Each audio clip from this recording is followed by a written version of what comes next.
Let's see. Kamala complains about the price of food under her administration, vows to fix it.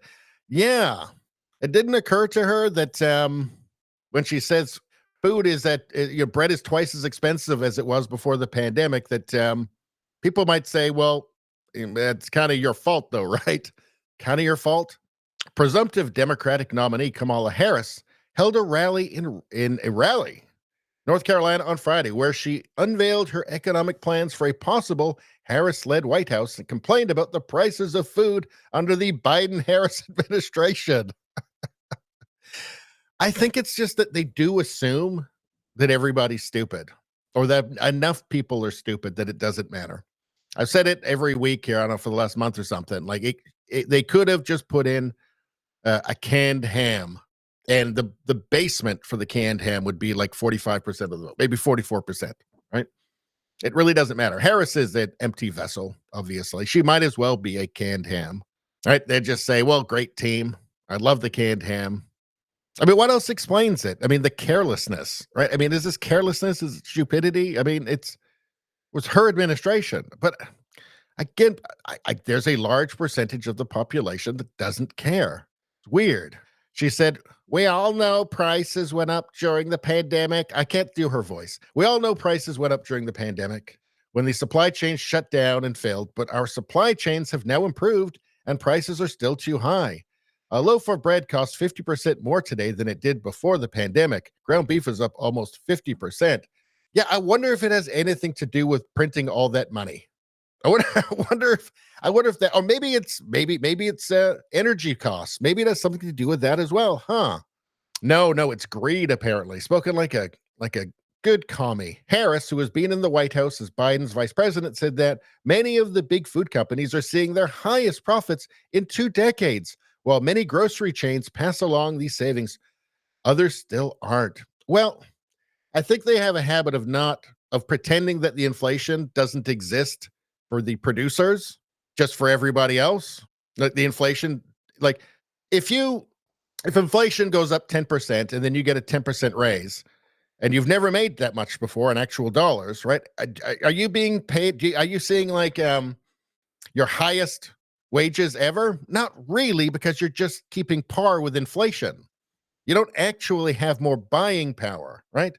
These are the sorts of things they tend to kind of forget about when they're making their claims. So believe me, as president, I will go after the bad actors and I will work to pass the first ever ban on price gouging on food, which will turn into just a ban on food. That's the way it works out. If nobody can make money producing something, they stop. That's the way it always works out. Always. Because that's who she's going to be going after. I mean, grocery industry profit margins fall to pre-pandemic levels. What kind of margins do grocery stores have? Because I think she's blaming them as well, right? Let's see. In 2023, profit margins in the grocery industry hit 1.6%, lowest level since 1% in 2019. The industry slowed same-store sales growth of 2.1% last year, was driven by inflation. So here's what the actual profit margins are. 2023%, your 1%, 2019, 2.9%, 2.3%, 2.1%. So their margins are, the grocery store's margins are razor thin. So you can't get savings at the grocery stores, right? So it's a 3% profit margin. You say, well, it doubled. Well, that doubled. They doubled their profits from 1.5%. Well, what does that really do for you? 1.5%. So on $100, you save $1.50. But that's nobody's going to notice that, right? So, I mean, they won't tell you that. They won't actually explain to you why what they're saying is idiotic because it's politically expedient to them. But you're not going to find any big savings there. I think that gasoline prices, let's see, here's Trump.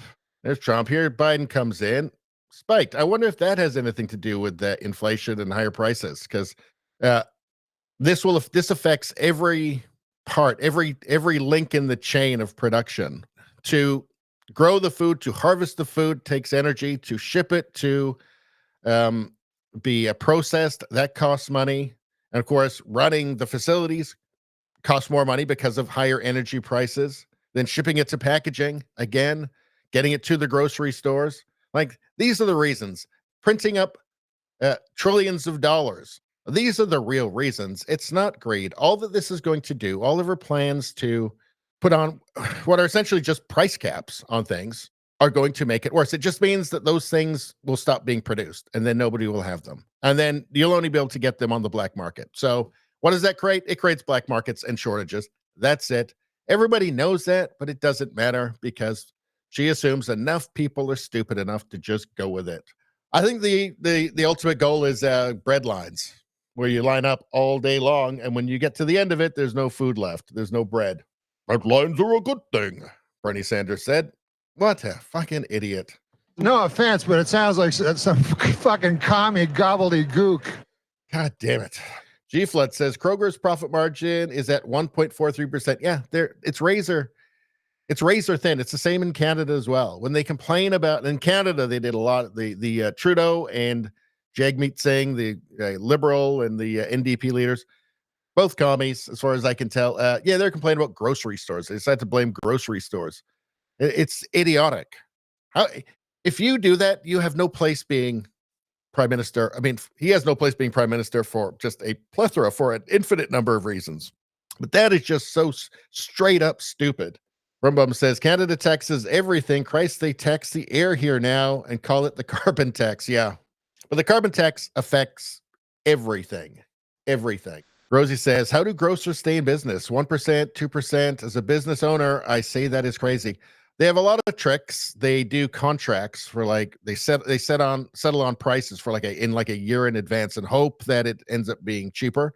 That's one of the things they do. And in the good years, when they're getting 3%, maybe even as high as 4%, that gives them that cushion they need for when it starts to go down again. That's something you'll never hear from a Trudeau or a Jagmeet Singh or a Kamala Harris or any of them.